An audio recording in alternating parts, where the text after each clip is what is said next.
नमस्कार दोस्तों, welcome back the Indo story. एक केरला के श्री पद्मनाभ स्वामी टेम्पल है जो तिरुवनंतपुरम में स्थित है। इधर देखिए दुकानें सजी है। एक खपरेल टाइप के घर बना है, लेकिन वास्तविक में खपरा का नहीं है। इस तरह का स्ट्रक्चर में इसे बनाया गया है, जो केरला के वास्तुकला का शानदार एग्जाम्पल है। इस दुकान में पूजा पाठ करने वाले सामान, वस्त्र और भी कई चीजें अवेलेबल है। इधर देखिए, हम इसी रास्ते से आए थे। देखिए और भी लोग आ रहे हैं, जा रहे हैं।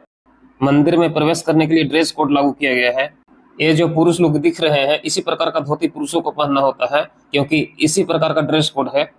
महिलाओं के भी ड्रेस कोड के अंतर्गत एक विशेष प्रकार के साड़ी की व्यवस्था किया गया है। अगर वो साड़ी उस तरह का नहीं पहन के जाएंगे तो उन्हें मंदिर में प्रवेश की अनुमति नहीं दी जाएगी। श्री पद्मनाभ स्वामी टेम्पल के 4 गेट हैं, लेकिन एक ही गेट में गोपुरम है। दोस्तों, आप केरला के कल्चर के अर्बन सेटअप में एक्सप्लोर करना चाहते हैं तो आप श्री पद्मनाभ स्वामी टेम्पल आ सकते हैं। यहाँ सारे काम बिल्कुल पारंपरिक तरीके से होते हैं। यहाँ के लोगों में हम एक खूबसूरती देखा, चाहे लड़के हो या लड़कियां हो या जो हो, सारे ट्रेडिशनल यूनिफॉर्म में दिखे। पद्मनाभ स्वामी मंदिर के जस्ट बगल में मंदिर का सरोवर है। तिरुवनंतपुरम के पुराना नाम त्रिवेंद्रम है। इसे श्री पद्मनाभ स्वामी मंदिर के पीठासीन देवता भगवान विष्णु के नाम पर रखा गया है। तिरुवनंतपुरम का अर्थ है श्री अनंत पद्मनाभ स्वामी मंदिर का निवास स्थान। इस मंदिर के बाहर ज्यादातर लोग टेम्पल यूनिफॉर्म में ही दिखते हैं। दोस्तों, इस टेम्पल के अंदर कैमरा अलाउड नहीं है, इसलिए हम इस टेम्पल के बाहर ही हम अपना रिकॉर्डिंग कर रहे हैं। भगवान विष्णु को समर्पित श्री पद्मनाभ स्वामी टेम्पल 108 दिव्य देशों में से एक है। इन 108 मंदिरों को श्री वैष्णव परंपरा में भगवान विष्णु के पवित्र निवास स्थान माना जाता है। आप इस मंदिर को ध्यान से देखिएगा तो इस निष्कर्ष पर पहुंच जाइएगा कि ये केरला और द्रविड़ शैलियों के मिश्रण से बना है, क्योंकि हमने इस तरह का मंदिर तमिलनाडु में भी देखे हैं, जो द्रविड़ शैलियों के उत्कृष्ट उदाहरण है। इस टेम्पल का सरोवर बिल्कुल नीट एंड क्लीन है। इसमें स्नान किया जा सकता है और समय आने पर इसे पिया भी जा सकता है। श्री पद्मनाभ स्वामी टेम्पल ऊंची ऊंची दीवारों से घिरा हुआ है।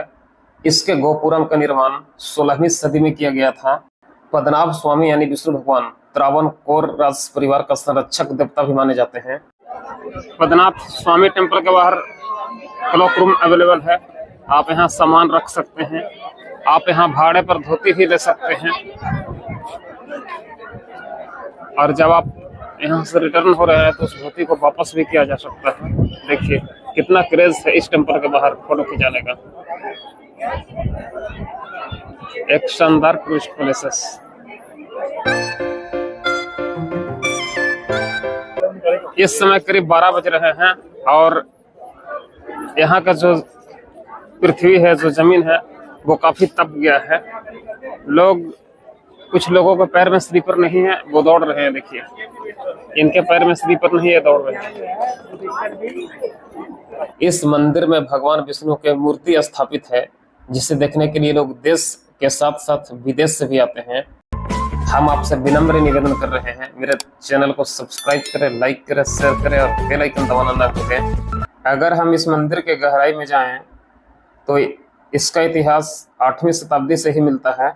इस मंदिर के वर्तमान स्वरूप का निर्माण 18वीं शताब्दी में त्रावणकोर के राजा मार्तांड ने करवाया था। पहले समय के शासक जैसे राजा महाराजा सोने, हीरे और अन्य बहुमूल्य सामान को मंदिर में छिपा देते थे। भारत में कई मंदिर पर मुस्लिम आक्रमणकारियों ने आक्रमण किया था और उसे लूट लिया था, लेकिन इस मंदिर पर किसी भी मुस्लिम आक्रमणकारियों ने आक्रमण नहीं किया और न ही लूटा। इसलिए इस मंदिर का खजाना आज तक बचा हुआ है। इसलिए ये पूरे दुनिया के सबसे अमीर मंदिरों में से एक है। इस मंदिर में सबसे विचित्र और रहस्यमयी बात यह है कि इस मंदिर में 7 तहखाने हैं। ये तहखाने त्रावणकोर के शाही परिवार के साथ गहरा संबंध रखता है। इस मंदिर में त्रावणकोर के शाही परिवारों ने अथाह संपत्ति छिपा कर रखी थी, ताकि किसी आपातकाल में काम आ सके। हालांकि 2011 में सुप्रीम कोर्ट की निगरानी में मंदिर के 6 तहखाने को खोला गया था, जिसमें सोने, हीरे और अन्य कीमती वस्तुओं का खजाना मिला था। हालांकि अभी तक 7वें तहखाने को नहीं खोला गया है, क्योंकि ऐसी मान्यता है कि इस तहखाने के खुलने से कुछ अनहोनी हो सकती है। इस मंदिर के 7वें तहखाने को एक विशेष मंत्र से ही खोला जा सकता है। ये नॉर्थ गेट है और सभी गेट से लोग एंट्री करते हैं। दोस्तों एक बात याद रखिएगा, इसके 7 तहखाने हैं और 4 मुख्य प्रवेश द्वार हैं। हम बारी बारी से सभी को दिखलाएंगे। हम जरा सा अपने सेल्फी कैमरा से इस गेट के नज़दीक से वीडियो बनाना चाहते थे। मैं इसके नज़दीक गया ही था कि एक फोर्स वाले फोर्सफुल्ली हमें कहा कि आप बाहर जाओ, नहीं तो मैं आपको बाहर पहुंचा दूंगा। तब मैं बाहर से रिकॉर्डिंग करने लगा। ये मंदिर शुरू से ही काफ़ी सुरक्षा घेरे में रहा है। इसके चारों तरफ ऊंची ऊंची बाउंड्री है। इसमें सिर्फ हिंदुओं के प्रवेश की अनुमति है। सामने जो गेट टाइप का दिख रहा है, ये वास्तविक में ये भी एक गेट है, लेकिन इसके सामने से हमें रिकॉर्डिंग नहीं करने दिया गया, इसलिए मैं इस रिकॉर्डिंग नहीं कर पाया। ये साउथ गेट है और इतने सारे you are from Kerala? Coimbatore. Okay okay, thank you. ये सब कोयम्बटूर से हैं और इन लोग यहाँ पर दर्शन के लिए आए हैं। तो मैंने इन लोगों से रिक्वेस्ट किया तो इन लोगों ने फोटो और वीडियो को हमें बनाने दिया। इसके लिए मैं आप लोगों को बहुत बहुत धन्यवाद देता हूँ। Okay, thank you. ये ईस्ट गेट है और ईस्ट गेट में ही सिर्फ गोपुरम है। इधर देखिए, इधर धोती अवेलेबल है। मैंने यहाँ जाकर के बात किया तो उन्होंने बोला कि 60 रुपीज से लेकर के 11,000 तक धोती अवेलेबल है। कहने का मतलब है कि गरीब से गरीब और अमीर से अमीर धोती पहन करके ही मंदिर में जाएगा, और जो टेंपल का रूल एंड रेगुलेशन उसे फॉलो करना ही होगा, अन्यथा टेंपल से निष्कासित कर दिए जाएंगे। श्री पद्मनाभ स्वामी टेंपल के जस्ट सामने 5 पांडव का स्टेचू बना हुआ है। इसमें एक स्टेचू डैमेज हो गया है, जिसे फिर से बनाया जा रहा है। ये युधिष्ठिर का स्टेचू है। ये सारे स्टेचू साल में एक बार पांगुनी उत्सव के दौरान स्थापित की जाती है। ये उत्सव भगवान विष्णु को समर्पित है। कौरव और पांडव के बीच हुए युद्ध के प्रतीक के रूप में इसे यहाँ सजाया जाता है और पांगुनी उत्सव के दौरान इसे मंदिर के अंदर भी ले जाया जाता है। ये जो टूटा हुआ स्टेचू दिख रहा है वो भीम का स्टेचू है। ये अर्जुन के स्टेचू है। ये नकुल का स्टेचू है और इधर देखिए सहदेव का स्टेचू है। इधर तो तालाब है, लेकिन इधर भीम का स्टेचू बन रहा है।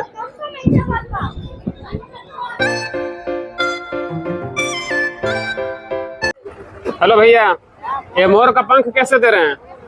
बहुत ही शानदार है। आप नहीं बता सकते हैं हमको? मोर का पंख ये कैसे दे रहे हैं आप? 20 रुपए का। 20 रुपए का एक पीस। और स्टाइलिश सजाए हुए हैं, काफी अच्छा लग रहा है।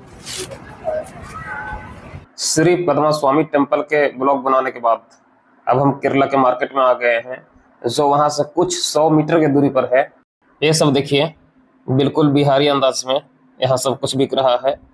ऐसा लग रहा है कि हम बिहार के मार्केट में आ गए हैं, लेकिन दोस्तों एक केरला का मार्केट है। यहाँ के लोग थोड़ा अलग ढंग के दिखते हैं। मतलब यहाँ द्रविड़ी जातियाँ हैं, तो द्रविड़ी जातियों का चेहरा और बॉडी कुछ अलग होता है। लोग आ रहे हैं, जा रहे हैं। शाम के करीब 3 बजने वाले हैं और इस समय हम यहाँ का मार्केट एक्सप्लोर कर रहे हैं। दोस्तों, हम केरला के मार्केट में एक विशेष चीज़ को ये देखा कि यहाँ काफ़ी कम दाम से लेकर के हाई क्वालिटी तक के हर चीज़ अवेलेबल है। दोस्तों, त्रिवेंद्रम के इस मार्केट में हमने बिहारी अंदाज में फुटपाथ को देखा। फुटपाथ मतलब कि फुटपाथ के जो दुकानदार है, जो सामान बेचते हैं, वो ऐसा लग रहा है कि वो बिहार के ही हैं, लेकिन वो यहीं के लोकल हैं। एक केरला का कन्नी फूड है। इसमें चावल के साथ नमक, पानी और मिर्च का मिश्रण होता है। साथ में 2 प्रकार का सब्जी और एक पापड़ दिया गया है। बिहार के अर्बन एरिया में गरीब लोग चावल के साथ पानी, मिर्च और नमक के मिक्सचर मिलाकर खाते हैं। दोस्तों, मैं आपको बताऊंगा तो ये आपको अजीब लगेगा, लेकिन मैं इस फूड को केरला में खरीद के खा रहा हूँ। ये काफ़ी सस्ता फूड है और ये सिर्फ 35 रुपये का है। बाकी दूसरे जगह 150, 200, 250 एक टाइम का खाना का रेट है। हम इस वीडियो के ट्रेन से शूट कर रहे हैं। अब हम घर लौट रहे हैं। ये देखिए केरला की खूबसूरती। हर जगह नारियल का बागान, हर जगह पेड़ पौधे। कहने का मेरा मतलब कि पूरा केरला ही हरा भरा है।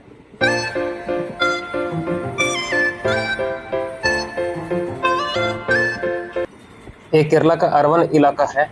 जिसे मैं एक्सप्लोर कर रहा हूँ। यहाँ का घर और बगीचे कुछ अलग ढंग का दिखते हैं। एक केरला का पवन चक्की है। एक पवन चक्की कम से कम 3 से 5 किलोवाट प्रति घंटा बिजली पैदा कर सकती है। ये पवन चक्की पवन टरबाइन के एक सरल सिद्धांत पर काम करते हैं।